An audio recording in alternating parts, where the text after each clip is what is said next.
إعادة جميع البدلات لموظفي الدولة من مدنيين وعسكريين.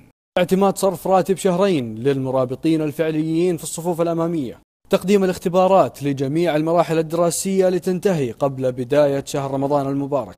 تعيين الأمير سعود بن عبد المحسن بن عبد العزيز مستشارا في الديوان الملكي.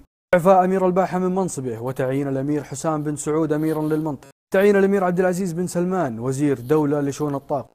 إعفاء الأمير عبد الله بن فيصل بن تركي سفير المملكة لدى أمريكا وتعيين الأمير خالد بن سلمان بن عبد العزيز. تعيين الأمير فيصل بن خالد بن سلطان أميرا للحدود الشمالية.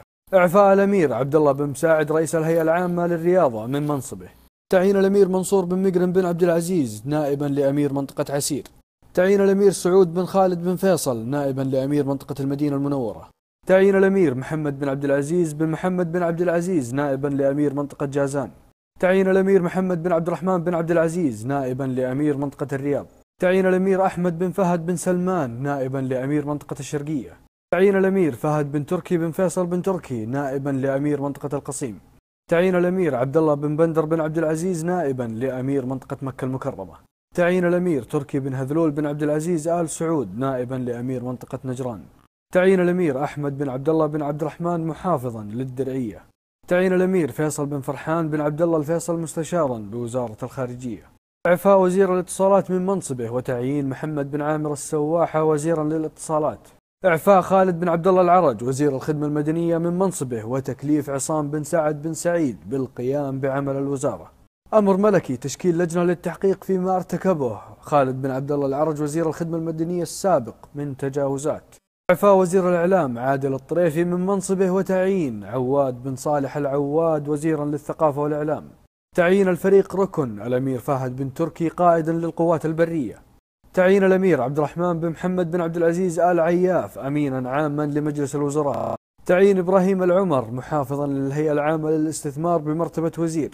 إعفاء عبد الرحمن العاصمي مدير جامعة الأمير سلطان من منصبه وتعيينه نائبا لوزير التعليم بالمرتبة الممتازة. تعيين ماجد بن عبد الله البواردي نائبا لوزير التجارة. تعيين طارق بن عبد العزيز الفارس نائبا لوزير الشؤون البلدية والقروية. تعيين منصور بن هلال العنزي نائبا لوزير البيئة والزراعة. تنهى خدمة الفريق الأول ركن يوسف الإدريسي نائب رئيس الاستخبارات بإحالته للتقاعد. يعين عبد الرحمن الشلهوب مستشارا ولي العهد الأمير محمد بن سلمان. تعيين محمد بن صالح الغفيلي مستشارا للأمن الوطني. إنشاء مركز باسم الأمن الوطني مرتبطا بالديوان الملكي ويرأسه مدير الأمن الوطني. يعين محمد العوهلي مديرا لجامعة الملك فيصل.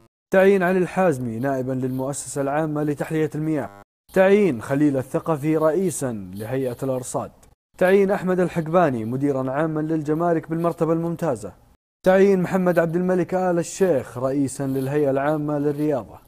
الدكتور أحمد العيسى ستعلن وزارة التعليم يوم غد بمشيئة الله الترتيبات الجديدة للفترة القادمة.